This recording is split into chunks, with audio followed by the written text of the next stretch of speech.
السلام عليكم ورحمة الله وبركاته.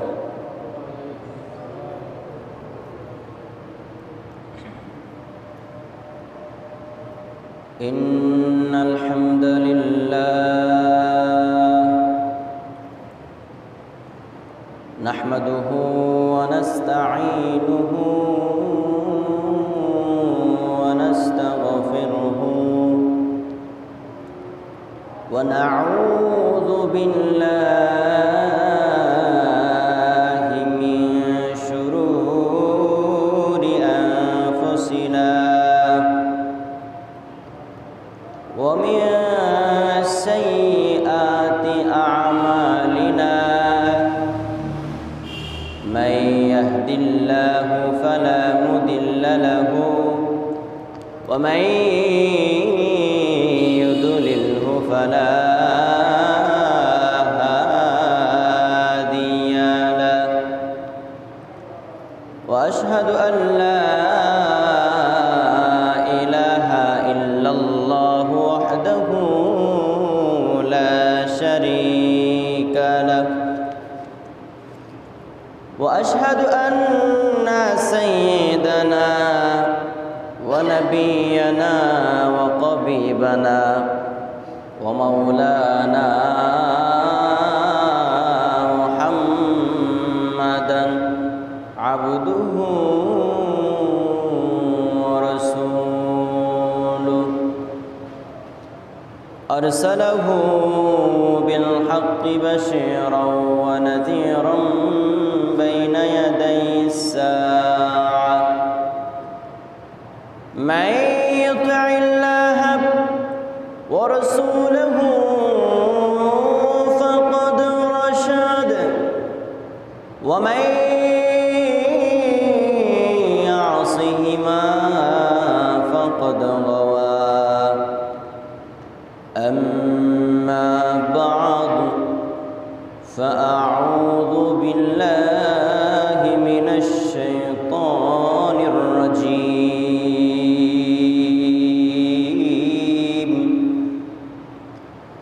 بسم الله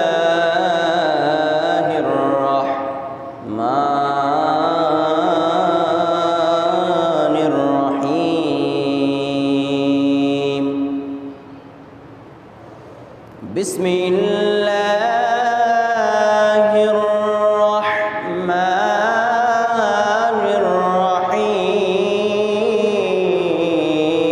الرحيم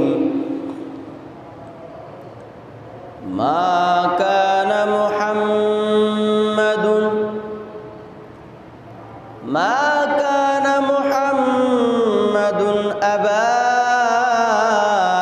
أحد من رجالكم ولكن رسول الله وخاتم النبيين وكان الله بكل شيء عليما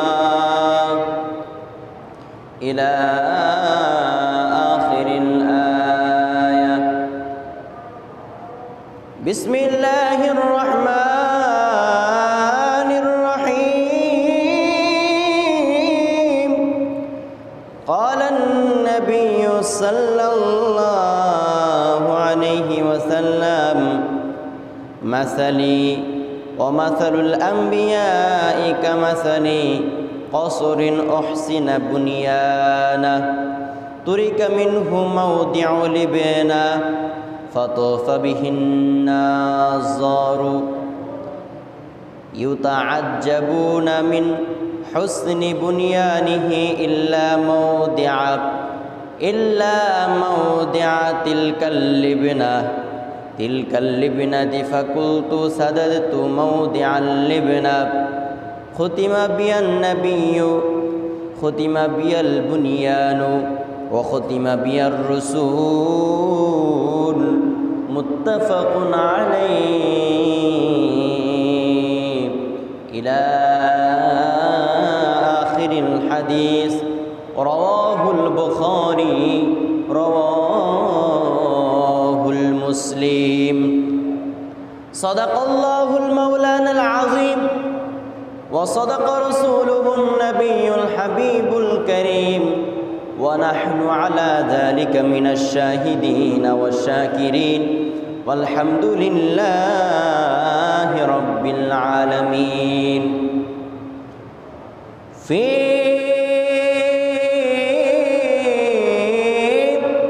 shani habibihi wa mahbubihi wa ma'ashuqihi mukhbiran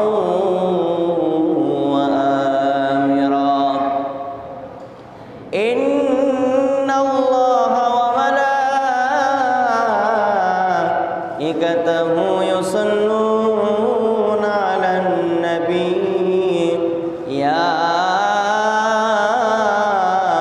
أيها الذين آمنوا صلوا عليه وسلموا تسليما يا اللهم صل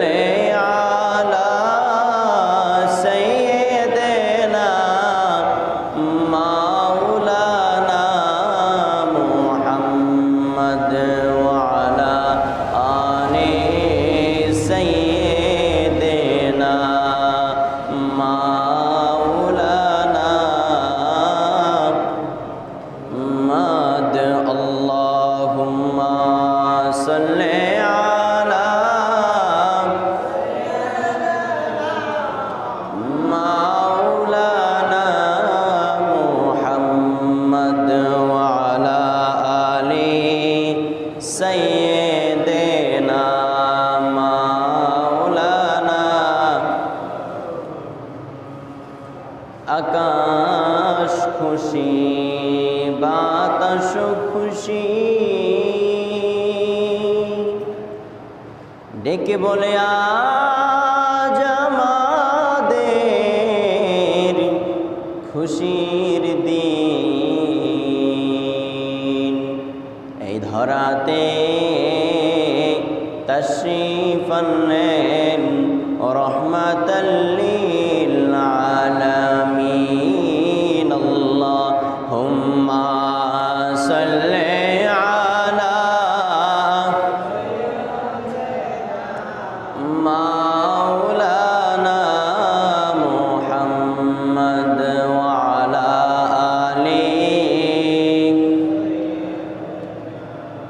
মাওলানা মুহাম্মদ লা ইলাহা ইল্লাল্লাহ লা ইলাহা ইল্লাল্লাহ লা ইলাহা ইল্লাল্লাহ লা ইলাহা আসমানের মালিক যে আল্লাহ है गो ज़मीনের মালিক সে আল্লাহ है রে আসমানের মালিক যে আল্লাহ আমার জমিনের মালিক সে আল্লাহ আমরা সবাই বলি এক আল্লাহ পরি সবাই বলি এক আল্লাহ জোরে লা ইলাহা ইল্লাল্লাহ লা ইলাহা ইল্লাল্লাহ লা ইলাহা ইল্লাল্লাহ লা ইলাহা ইল্লাল্লাহ লা ইলাহা লা ইলাহা লা ইলাহা ইল্লাল্লাহ মুহাম্মাদুর রাসূলুল্লাহ সাল্লাল্লাহু আলাইহি ওয়াসাল্লাম। আলহামদুলিল্লাহ, মহান আল্লাহ রাব্বুল আলামিনের দরবারে সর্বপ্রথমই শুকরিয়া জ্ঞাপন করছি যে মহান আল্লাহ পাক আমাদেরকে দয়া করে মায়া করে, মহাব্বত করে, ভালোবেসে, স্নেহ সম্পূর্ণ করে দুনিয়ার জামিনের মধ্যে যত প্রকার কাজকর্ম আছে, দুনিয়ার জামিনের মধ্যে যত প্রকার ব্যস্ততা আছে, দুনিয়ার জামিনের মধ্যে মানুষের যত রোগবালাই আছে, সকল প্রকার ব্যস্ততা, সকল প্রকার বিরতি, সকল প্রকার রোগ থেকে আমাদেরকে বিরত রেখে মহান আল্লাহ পাক রব্বুল আলামিন অন্যান্য জুমার নেই আজকে রবিউল আউয়াল মাসের দ্বিতীয়তম জুমার মধ্যে নবীজির আগমনের মাসের মধ্যে আমাদেরকে একত্রিত করেছেন। আমরা খুশি নাকি বেজার? আর একটু জোরে বলেন, খুশি নাকি বেজার? আল্লাহ পাক রব্বুল আলামিন আমাদেরকে তৌফিক দান করেছে মসজিদের মধ্যে আসার জন্য। আপনি যদি খেয়াল করে দেখেন, এই সময়ের ভিতরে অনেক মানুষ দোকানপাটের মধ্যে ব্যস্ত আছে। এই সময়ের ভিতরে মানুষ বিভিন্ন কাজের মধ্যে অযথাই লিপ্ত আছে। আল্লাহ পাক রব্বুল আলামিন আমাদেরকে দুনিয়াবি কোনো কাজকর্ম না করিয়ে আল্লাহ পাক রব্বুল আলামিনের গুণগান কিছুতম সময় আমাকে বলার জন্য, আপনাদেরকে শোনার জন্য যে রব্বে কারীম তৌফিকটুকু ভিক্ষা দান করেছে, সে মালিকের দরবারে মর্দে মুজাহিদের কণ্ঠে আল্লাহ পাক রব্বুল আলামিনকে রাজি এবং খুশি করার লক্ষ্যে একবার উচ্চ আওয়াজে, উচ্চ কণ্ঠে আমরা পড়ব আলহামদুলিল্লাহ। আরেকটি বারের জন্য শুকরিয়া আদায় করতে চাই। আল্লাহ পাক আমাদের হেদায়েতের জন্য, আল্লাহ পাক আমাদের দুনিয়ার জমিন থেকে কিছু মাল সাবানা কামিয়ে নিয়ে জান্নাতবাসী হওয়ার জন্য একটি নবী উপহার দিয়েছে। যে নবীজির আগমনের মাসটা হচ্ছে এই মাস। পড়েন সুবহানাল্লাহ। আজকে জুমার দিন শুক্রবার, আজকে হচ্ছে শুক্রবার দিন, আগামী সোমবার দিন হচ্ছে নবীজির আগমনের মাস। আল্লাহ পাক রব্বুল আলামিন তিনার হাবিব মুহাম্মদ সাল্লাল্লাহু আলাইহি ওয়াসাল্লামকে এমন সম্মান দান করেছেন, এমন সম্মান দান করেছেন, আমি যদি কোরআন, হাদিস, ইজমা ও কিয়াস দিয়ে আপনাকে 24 ঘন্টা বুঝাই, প্রত্যেকটা মাস চলে যাবে, প্রত্যেকটা ঘন্টা চলে যাবে, প্রত্যেকটা মিনিট চলে যাবে, প্রত্যেকটা মুহূর্ত চলে যাবে, দুনিয়া শেষ হয়ে যাবে, আমি চলে যাব, আমার 14 গোষ্ঠী চলে যাবে, দুনিয়া কিয়ামত হয়ে যাবে। রাসূলুল্লাহ সাল্লাল্লাহু আলাইহি ওয়াসাল্লামের শান-মান বর্ণনা করতে থাকবো, করতে থাকবো, করতে থাকবো, বিন্দু পরিমাণ শেষ করতে পারবো না। চিৎকার দিয়ে বলেন সুবহানাল্লাহ। আল্লাহ পাক রব্বুল আলামিন তিনাকে সাধারণ কোনো সম্মান দান করেন নাই। আল্লাহ পাক রব্বুল আলামিন ডাক দিয়ে কোরআন পাকের মধ্যে বলেন, মা কানা মুহাম্মাদুন আবা আহাদিম মির রিজালিকুম ওয়ালাকির রাসূলুল্লাহি ওয়া খাতামান নাবিয়্যিন ওয়া কানাল্লাহু বিকুল্লি শাইইন আলিমা। পড়েন না সুবহানাল্লাহ। আল্লাহ পাক রব্বুল আলামিন আমার নবীজিকে কত সম্মান দান করেছে। একদিন আলী রাদিয়াল্লাহু তাআলা আনহু নামাজ পড়বেন, নবী পাক সাল্লাল্লাহু আলাইহি ওয়াসাল্লাম আলী রাদিয়াল্লাহু তাআলা আনহুর কোলে মাথা রেখে ঘুমিয়ে গিয়েছে। আলী রাদিয়াল্লাহু তাআলা আনহু এক ওয়াক্ত নামাজ জীবনে কাজা করেন নাই। আলী রাদিয়াল্লাহু তাআলা আনহু যেই সময় নামাজের টাইমগুলো চলে যাচ্ছে, নামাজের টাইমগুলো চলে যাচ্ছে, আসরের নামাজের টাইম গিয়ে মাগরিবের সময় এসেছে, আলী রাদিয়াল্লাহু তাআলা আনহু চোখের পানি ছেড়ে দিল, হায় আল্লাহ, কোনোদিন একটি নামাজও কাজা করলাম না। আপনার পেয়ারা হাবিব রহমাতুল লিল আলামিন আমার কোলের মধ্যে মাথাটা রেখে ঘুমিয়ে গিয়েছে, আমি তো বেয়াদবি করতে পারি না, আমি তো আপনার রাসূল সাল্লাল্লাহু আলাইহি ওয়াসাল্লামকে ডাকতে পারি না, হায় আল্লাহ আমি কি করব? যেই সময় চোখের পানি গাল বেবে দাড়ি বেবে নবী পাক সাল্লাল্লাহু আলাইহি ওয়াসাল্লামের সূরতের মধ্যে পড়ল, নবী পাক সাল্লাল্লাহু আলাইহি ওয়াসাল্লামের ঘুমটা ভেঙে গেল। সুবহানাল্লাহ। নবী পাক সাল্লাল্লাহু আলাইহি ওয়াসাল্লাম দেখে পানি, আমার নবী আলী রাদিয়াল্লাহু তাআলা আনহুকে ডাক দিয়ে বলেন, আলী রে তোমার কি হয়েছে, কান্না করছো কেন? আলী রাদিয়াল্লাহু তাআলা আনহু ডাক দিয়ে বলেন, নবী আপনার সাথে তো আমি বেয়াদবি করতে পারি না। আমি আলী এক ওয়াক্ত নামাজও আমার জীবনে কাজা করি নাই। এ নবী এখন দেখি আপনি আমার কোলের মধ্যে শুয়ে ঘুমিয়ে গিয়েছেন, আপনাকে আমি বেয়াদবির জন্য ডাকও দিতে পারি নাই।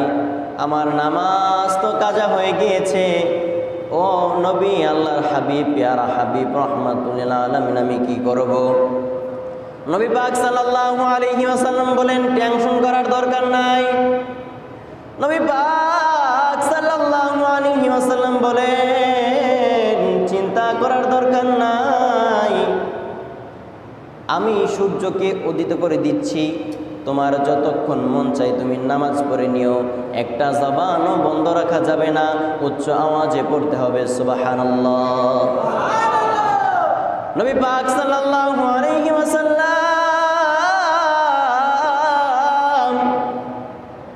দুবার সূর্যকে একটিবারের জন্য ইশারা করলো, এর সূর্য উঠে যা, আসরের টাইম হয়ে যা। আমার আলী নামাজ কাজা হয়ে গেছে, আলী রাদিয়াল্লাহু তাআলা আনহু নামাজটা পড়ে নিবে। নবী পাক সাল্লাল্লাহু আলাইহি ওয়াসাল্লাম সূর্যকে বলতে দেরি, সূর্য এক সেকেন্ডের মধ্যে আকাশের মধ্যে উঠে গিয়েছে, পড়েন সুবহানাল্লাহ। নবী পাক সাল্লাল্লাহু আলাইহি ওয়াসাল্লামের একটি কথায় সূর্য উদিত হইতে পারে। নবী পাক সাল্লাল্লাহু আলাইহি ওয়াসাল্লামের কথায়, নবী পাক সাল্লাল্লাহু আলাইহি ওয়াসাল্লামের ইশারায় সেই চারটা দ্বিখণ্ডিত হয়ে যাইতে পারে। একটা প্রশ্ন আপনাদেরকে করব, এই ক্ষমতা নবী পাক সাল্লাল্লাহু আলাইহি ওয়াসাল্লামকে দিয়েছে কে? আরো জোরে বলেন কে? আমার নবী পাক সাল্লাল্লাহু আলাইহি ওয়াসাল্লামকে সম্মান দিয়েছে কে? আমার নবী পাক সাল্লাল্লাহু আলাইহি ওয়াসাল্লামকে সম্মান ক্ষমতা আমার আল্লাহ রাব্বুল আলামিন দিয়েছে। এই জন্য আমার নবী পাক সাল্লাল্লাহু আলাইহি ওয়াসাল্লাম ডোবা সূর্যকে উদিত করে দিতে পারে। আবার যেই চন্দ্রটা রেখে যায়, আবু জাহেল বলল, নবী গো আপনি জাদু দেখান, আপনি মনে হয় জাদু দেখান। নাউজুবিল্লাহি মিন যালিক। নবীজিকে কখনো জাদু করেছে? কখনো জাদু করেছে? আবু জাহেল একদিন নবীজিকে বলল, নবী গো আপনি মনে হয় জাদু করেন। নবী সাল্লাল্লাহু আলাইহি ওয়াসাল্লাম আবু জাহেলকে ইউজ পরিমাণ দাওয়াত দিল ইসলামের। হে আবু জাহেল, ইসলাম ধর্মকে কবুল করো, ইসলামের পথে আসো, ইসলামকে গ্রহণ করো, ইসলামকে কবুল করো, ইসলাম ছাড়া উপায় নাই। আবু জাহেল বলে, না, তুমি মুহাম্মদ হচ্ছে জাদুকর। নাউজুবিল্লাহ। তুমি মুহাম্মদ কি? জাদুকর। তোমার ইসলাম আমি ধর্ম গ্রহণ করব না। তো একদিন নবী পাক সাল্লাল্লাহু আলাইহি ওয়াসাল্লামকে আবু জাহেল বলল, এ নবী, আপনি যদি আকাশের মধ্যে যে সূর্যটা উঠেছে, আকাশের মধ্যে যে চন্দ্রটা উঠেছে, এটা যদি আপনার হাতে ইশারা দিয়ে দ্বিখণ্ডিত করতে পারেন, তাহলে আপনার ইসলাম ধর্মকে আমি গ্রহণ করব। পড়েন সুবহানাল্লাহ।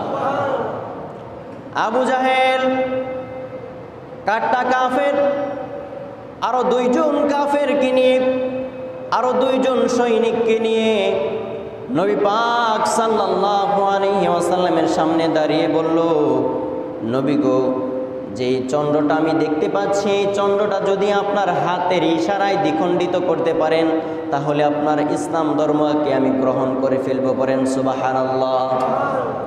নবী পাক সাল্লাল্লাহু আলাইহি ওয়াসাল্লাম বলে, ঠিক আছে, আমি এটাই করে দেখিয়ে দিব, তবে তোমার ওয়াদা করতে হবে, তোমার ওয়াদা করতে হবে তুমি আমার ইসলাম ধর্মকে গ্রহণ করে ফেলবা। আবু জাহেল বলল, নবী গো, আপনি ইশারা করেন, আপনি যদি ইশারা করে সেই চন্দ্রটাকে দ্বিখণ্ডিত করতে পারেন, তাহলে আপনার ইসলাম ধর্মকে আমি গ্রহণ করে ফেলব। নবী পাক সাল্লাল্লাহু আলাইহি ওয়াসাল্লামকে বলতে দেরি, নবী রাসূল সাল্লাল্লাহু আলাইহি ওয়াসাল্লাম ইশারা করতে দেরি, চাঁদ দ্বিখণ্ডিত হয়ে এক খণ্ড পাহাড়ের উপরে পড়েছে আর এক খণ্ড জমিনের উপরে পড়ে গিয়েছে। সুবহানাল্লাহ। আবু জাহেলকে বলল, তোমার কথায় আমি চন্দ্রকে দ্বিখণ্ডিত করে দিলাম, তুমি আমার ধর্মকে গ্রহণ করো। আবু জাহেল বলল, না, এখনো তোমার ধর্মকে গ্রহণ করব না। আমার বাপ দাদা যারা হিন্দু ধর্ম গ্রহণ করেছিল, মানুষ পূজা করেছিল, আমি সেই ধর্মই গ্রহণ করব। তুমি এইবারও জাদু করেছ। করেন নাউজুবিল্লাহ। চাঁদকে রাসূলুল্লাহ সাল্লাল্লাহু আলাইহি ওয়াসাল্লাম দ্বিখণ্ডিত করে দিয়েছে, তারপরেও আবু জাহেল বিশ্বাস করে নাই। নবী পাক সাল্লাল্লাহু আলাইহি ওয়াসাল্লাম যে উঠা সূর্যটা জ্বলন্ত, সূর্যটাকে জ্বলন্ত, চন্দ্রটাকে যে দ্বিখণ্ডিত করে দিয়েছে। আজকে আমার বাংলাদেশের মধ্যে হকপন্থী ইসলাম যারা প্রচার এবং প্রসার করে, ইসলাম প্রচার প্রসার করার লক্ষ্যে আলেম ওলামারা বলে থাকে, ইসলামের পথে আসো, কোরআনের পথে আসো, হাদিসের পথে আসো, নবী পাক সাল্লাল্লাহু আলাইহি ওয়াসাল্লামের পথে আসো। কিন্তু কিছু কাফের দেখা যায় এই আবু জাহেলের মতো, নবী পাক সাল্লাল্লাহু আলাইহি ওয়াসাল্লামের মতো আলেম ওলামারা বুঝায়, কিন্তু ওয়াদা করেও ওয়াদা ভঙ্গন করে ফেলে। ইসলামের পথে, কোরআনের পথে, হাদিসের পথে আসে না। এরকম আসে না নাই? জোরে বলেন, আসে না নাই? আমি বলতে চাই, আলেম ওলামারা কোরআনের কথা বলবে, আলেম ওলামারা হাদিসের কথা বলবে, আলেম ওলামারা ইসলামের পথে আসার জন্য বলবে, এটা আমাদের সকলের মানতে হবে। কথা বলেন ঠিক কিনা? আমি বলতে চাই, আমাদের আগামীর বাংলাদেশ হচ্ছে কোরআনের বাংলাদেশ, আমার আগামীর বাংলাদেশ হচ্ছে হাদিসের বাংলাদেশ, আমার আগামীর বাংলাদেশ হচ্ছে ইসলামের বাংলাদেশ, আগামীর বাংলাদেশ হচ্ছে হকপন্থীদের বাংলাদেশ, আগামীর বাংলাদেশ হচ্ছে আলেম ওলামাদের বাংলাদেশ, আগামীর বাংলাদেশ হচ্ছে ইসলামের বাংলাদেশ, আগামীর বাংলাদেশ হচ্ছে হকপন্থীদের বাংলাদেশ, আগামীর বাংলাদেশ হচ্ছে কোরআন হাদিস ইজমা ও কিয়াসের বাংলাদেশ। কথা বলেন ঠিক কিনা? আগামীর বাংলাদেশ হচ্ছে যারা কোরআনকে বুঝবে, যারা কোরআনকে পড়বে, যারা কোরআনের আইন মতন চলবে, তাদের বাংলাদেশ। কথা বলেন ঠিক কিনা? আলেম ওলামারা মিম্বারের মধ্যে বসে কোরআনের কথা বলবে, আলেম ওলামারা মিম্বারের মধ্যে বসে হাদিসের কথা বলবে, আলেম ওলামারা এখানে বসে আমানতের জায়গার মধ্যে আমানতের কথাগুলো বলবে। যারা না মানবে, বুঝা যাবে আবু জাহেলের মতো সে কাফের হয়ে গিয়েছে। কথা বলেন ঠিক কিনা? আলেম ওলামারা হক কথা বলবেই। কথা বলেন ঠিক কিনা? আলেম ওলামারা তো হক কথা বলবেই, তারা রিজিকের পরোয়া করে না। তারা ওয়াল্লাহে, আল্লাহর কসম, আল্লাহে বিল্লাহি তাল্লাহি, একমাত্র আল্লাহ পাক রব্বুল আলামিনকে ভয় করা ছাড়া অন্য কাউকে কোনো আলেম ওলামারা প্রকৃতপক্ষে ভয় করে না। কথা বলেন ঠিক কিনা? এই জন্য হক কথাগুলো বলেই যাবে। এখানে বসে হারামের বিরুদ্ধে আমাকে কথা বলতে হবে, এখানে বসে নামাজকে অ্যাকসেপ্টেড করার জন্য বলতে হবে। রাসূলুল্লাহ যেভাবে নামাজ পড়েছে, রাসূলুল্লাহ সাল্লাল্লাহু আলাইহি ওয়াসাল্লামের যে সুন্নতগুলো আছে আমাদেরকে পালন করতে হবে। এটা ইমাম সাহেব বলবে, এটা আলেম ওলামারা বলবেই, কিন্তু আমাদেরকেও মানতে হবে। কথা বলেন ঠিক কিনা? আল্লাহ রাব্বুল আলামিন আমাদের বোঝার তৌফিক দান করুন। সেদিকে আমি আলোচনা যাচ্ছি না। আজকে হচ্ছে রবিউল আউয়াল মাসের দ্বিতীয়তম জুমা। আমার আলোচনা বিষয়বস্তু হচ্ছে হুজুরে পাক সাল্লাল্লাহু আলাইহি ওয়াসাল্লামের গুণাবলী সম্পর্কে। রাসূল আকরাম সাল্লাল্লাহু আলাইহি ওয়াসাল্লামের গুণাবলী কিরকম ছিল, রাসূলুল্লাহ সাল্লাল্লাহু আলাইহি ওয়াসাল্লামের আকৃতি কেমন ছিল, রাসূল আকরাম সাল্লাল্লাহু আলাইহি ওয়াসাল্লামের সিরাত এবং সুরত কেমন ছিল, আমি প্র্যাকটিক্যাল আপনাদেরকে বোঝানোর চেষ্টা করব। আপনারা শুনবেন তো ইনশাআল্লাহ? শুনবেন তো ইনশাআল্লাহ? গভীর মনোযোগ। আমার আল্লাহ পাক রব্বুল আলামিন রাসূল আকরাম সাল্লাল্লাহু আলাইহি ওয়াসাল্লামকে কতটুকু গুণাবলী দিয়েছে আমাদের জানার দরকার আছে। রাসূলুল্লাহ সাল্লাল্লাহু আলাইহি ওয়াসাল্লামকে আমার আল্লাহ পাক রব্বুল আলামিন অনলি 1% বাড়িয়েছে। আমি যদি একটু রাসূলুল্লাহ সাল্লাল্লাহু আলাইহি ওয়াসাল্লামের জন্ম বৃত্তান্ত আলোচনা করতে চাই, সর্বপ্রথমই আমার সামনে একটি আয়াত এসে পড়ে, ওয়াল্লাযী আরসালা রাসূলাহু বিল হুদা ওয়া দীনিল হাক্কি লিইযহিরাহু আলাদ দীনি কুল্লি ওয়া কাফা বিল্লাহি শাহীদা। আল্লাহ পাক রব্বুল আলামিন আমার নবী পাক সাল্লাল্লাহু আলাইহি ওয়াসাল্লামকে অনলি 1% দুনিয়ার জমিনের মধ্যে বানিয়েছে। আল্লাহ পাক রব্বুল আলামিন ঘোষণা দিয়েছে, এক এক নবীকে আমি এক একটি পাওয়ার দিয়ে দিয়েছি, কিন্তু আমার নবী পাক সাল্লাল্লাহু আলাইহি ওয়াসাল্লামকে আমি একসাথে সব পাওয়ার দিয়ে দিয়েছি।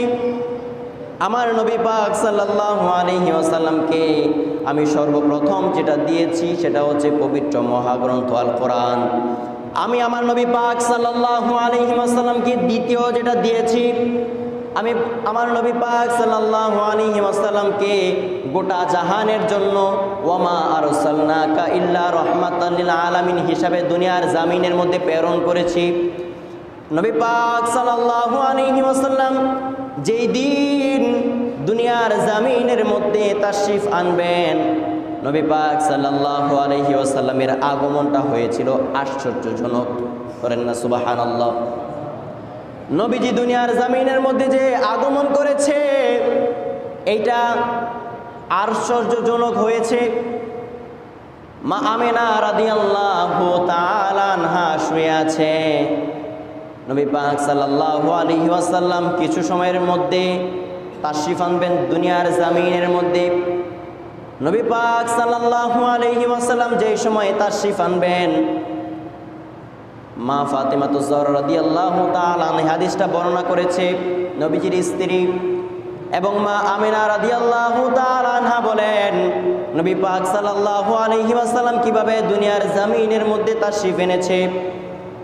মা আমিনা রাদিয়াল্লাহু তাআলা আনহা বলেন, বাংলাদেশের কোন ঘরের মধ্যে যেই সময় সন্তান জন্ম হয়, এমনিভাবে রাসূলুল্লাহ সাল্লাল্লাহু আলাইহি ওয়াসাল্লাম দুনিয়ার জমিনের মধ্যে তাশরিফ আনে নাই। কোনো ক্রান্তি হোক, কোনো দেশ হোক, কোনো গ্রাম হোক, এমন দুনিয়ার জমিনের মধ্যে যেই ছেলেমেয়েরা দুনিয়ার জমিনের মধ্যে আগমন করে, রাসূল আকরাম সাল্লাল্লাহু আলাইহি ওয়াসাল্লামের আগমনটা তাদের মতন ছিল না। রাসূল আকরাম সাল্লাল্লাহু আলাইহি ওয়াসাল্লামের আগমনটা অন্যরকম ছিল। আকাশ বাতাস পাহাড় পর্বত নদী নালা সবাই একেবারে নবী পাক সাল্লাল্লাহু আলাইহি ওয়াসাল্লাম কখন দুনিয়ার জমিনের মধ্যে তাশরিফ আনবে সবাই আক্ষেপ হয়েছিল। করেন সুবহানাল্লাহ। দুনিয়ার জমিনের মধ্যে কিছু সময়ের ভিতরে রাসূল আকরাম সাল্লাল্লাহু আলাইহি ওয়াসাল্লাম তাশরিফ আনবেন। এমন সময় হালকা একটু মা আমিনা রাদিয়াল্লাহু তাআলা আনহার পেটের মধ্যে ব্যথা অনুভব হলো। অনেক ব্যথা নয়, হালকা, একদমই হালকা কিঞ্চিত পরিমাণ। মা আমিনা রাদিয়াল্লাহু তাআলা আনহা বলতে লাগলেন, আমি দেখলাম জান্নাতি একটি হুর, জান্নাতি একটি পাখি আমাকে সেই পেটের মধ্যে বাতাস করছে। সুবহানাল্লাহ। একটু করে দেখলাম, ডান পাশের মধ্যে চাইলাম, বাম পাশের দিকে চাইলাম, সামনের দিকে চাইলাম, পিছনের দিকে চাইলাম। আমি দেখলাম অনেক লম্বা লম্বা জান্নাতি 4টা মহিলা আমার সামনের মধ্যে, সামনে পিছনের ডানে বামে দাঁড়িয়ে আছে। বলেন সুবহানাল্লাহ। আমি জিজ্ঞেস করলাম, গো তোমরা কারা? একজন উত্তর দিল, আমি মারিয়াম রাদিয়াল্লাহু তাআলা আনহা, জান্নাত থেকে আল্লাহ পাক আপনার জন্য পাঠিয়েছেন। আমি আরেকজনকে ডাক দিলাম, আরেকজন উত্তর দিল, আমি আদম আলাইহিস সালাতু ওয়াস সালামের স্ত্রী, তোমার আদিমা হাওয়া আলাইহিস সালাতু ওয়াস সালাম। আল্লাহ পাক রব্বুল আলামিন তোমার জন্য দুনিয়ার জমিনের মধ্যে জান্নাত থেকে আমাকে পাঠিয়েছে। বলেন সুবহানাল্লাহ। আমরা যেই সময় জন্ম নিয়েছিলাম, এখানে যারাই উপস্থিত ছিল মুরব্বিয়ান কারামরা ছিল, আমাদের যারা দাদি আছে নানি আছে হয়তোবা তারা ছিল, এর ব্যতীত কারোরও ছিল না। কিন্তু আল্লাহ পাক রব্বুল আলামিন আদেশ করেছে, যাও যাও, জান্নাত থেকে 4টা মহিলা, জান্নাতি মহিলা যাদের জন্য জান্নাতি সার্টিফিকেট আছে, তাদেরকে রাসূলুল্লাহ সাল্লাল্লাহু আলাইহি ওয়াসাল্লাম সাধারণ কোনো ব্যক্তি না, তিনি দুনিয়ার জমিনের মধ্যে তাশরিফ আনবেন। তোমরা যাও যাও, আমিনা রাদিয়াল্লাহু তাআলা আনহাকে সান্ত্বনা দেওয়ার জন্য তার ঘরের মধ্যে চলে যাও। বলেন সুবহানাল্লাহ। 4টা জান্নাতি মহিলা রাসূল আকরাম সাল্লাল্লাহু আলাইহি ওয়াসাল্লাম দুনিয়ার জমিনের মধ্যে তাশরিফ আনবে, এই খুশিতে মা আমিনা রাদিয়াল্লাহু তাআলা আনহার ঘরের মধ্যে এসেছে। মা আমিনা রাদিয়াল্লাহু তাআলা আনহার ঘরের মধ্যে আসার পর কিছুক্ষণের মধ্যে রাসূল আকরাম সাল্লাল্লাহু আলাইহি ওয়াসাল্লাম দুনিয়ার জমিনের মধ্যে তাশরিফ এনেছে। রাসূল আকরাম সাল্লাল্লাহু আলাইহি ওয়াসাল্লামের অঙ্গ প্রত্যঙ্গ দুনিয়ার জমিনের মধ্যে কেউ দেখতে পারে নাই। মা আমিনা রাদিয়াল্লাহু তাআলা আনহা বলেন, আমি দেখতে পাইলাম আমার রাসূল যে সময় দুনিয়ার জমিনের মধ্যে তাশরিফ আনলো, আল্লাহর পক্ষ থেকে জান্নাতে একটি কাপড়, যে লজ্জাস্থান আছে, লজ্জাস্থানে আল্লাহ পাক রব্বুল আলামিন ফিটিং করে দিয়েছিল। পড়েন সুবহানাল্লাহ। এটা কোনো চারটেখানি কথা নয়। আল্লাহ পাক রব্বুল আলামিনের পেয়ারা হাবিব রাহমাতুল লিল আলামিনের আম্মা জান আরো ঘোষণা দিয়েছে, যেই সময় একটা সন্তান দুনিয়ার জমিনের মধ্যে তাশরিফ আনে, কত কিছুই না হয়, কত কষ্টই না অনুভব হয়। আল্লাহর কসম, মা আমিনা রাদিয়াল্লাহু তাআলা আনহা বলেন, না না, আমার বিন্দু পরিমাণ কোনো কষ্ট হয় নাই। রাসূল আকরাম সাল্লাল্লাহু আলাইহি ওয়াসাল্লাম আমার ছেলে দুনিয়ার জমিনের মধ্যে তাশরিফ এনেছে। তাশরিফ আনার পর আমি খেয়াল করলাম রাসূল আকরাম সাল্লাল্লাহু আলাইহি ওয়াসাল্লাম দুনিয়ার জমিনের মধ্যে শুধুমাত্র 1 সেকেন্ড হয়েছে তাশরিফ এনেছে। তাশরিফ এনে দেখা যায় অন্যান্য সন্তানরা চিৎকার চেঁচামেচি করে, কিন্তু রাসূল আকরাম সাল্লাল্লাহু আলাইহি ওয়াসাল্লাম চিৎকার চেঁচামেচি করে নাই। মা আমিনা ডাক দিয়ে বলল, দেখি গো, আমার সন্তানটা কি বোবা হয়েছে নাকি কি হয়েছে? মা আমিনা রাদিয়াল্লাহু তাআলা আনহা যে সময় ডান দিকে ফিরল, সেই সময় দেখলো রাসূল আকরাম সাল্লাল্লাহু আলাইহি ওয়াসাল্লাম দুনিয়ার জমিনের মধ্যে তাশরিফ আনে সিজদাগত অবস্থায় পড়তে লাগলো, রব্বি হাবলিয়া উম্মতি, রব্বি হাবলিয়া উম্মতি, চিৎকার দিয়ে বলেন সুবহানাল্লাহ। দুনিয়ার জমিনের মধ্যে তাশরিফ এনেছে। তাশরিফ আনার পর দেখতে পাইল সিজদাগত অবস্থায় রাসূল আকরাম সাল্লাল্লাহু আলাইহি ওয়াসাল্লাম সেই সময় পড়ে গিয়েছে। সিজদাগত অবস্থায় পড়ে গিয়ে রব্বি হাবলিয়া উম্মতি, রব্বি হাবলিয়া উম্মতি বলে আল্লাহ পাক রব্বুল আলামিনের দরবারে কান্নাকাটি করতে লাগলো। দুনিয়ার জমিনের মধ্যে এসেছে সেই সময়ে কান্নাকাটি আমাদের জন্য। 63 বছর জিন্দেগি কাটিয়েছে কান্নাকাটি আমাদের জন্য। এখনো মদিনা শরীফের মধ্যে নবী পাক সাল্লাল্লাহু আলাইহি ওয়াসাল্লাম কান্নাকাটি করে আমাদের জন্য। সে রাসূল আকরাম সাল্লাল্লাহু আলাইহি ওয়াসাল্লামকে রক্ত থাকা পর্যন্ত, রক্তবিন্দু পর্যন্ত আমরা ভুলতে পারি না। কথা বলেন ঠিক কিনা?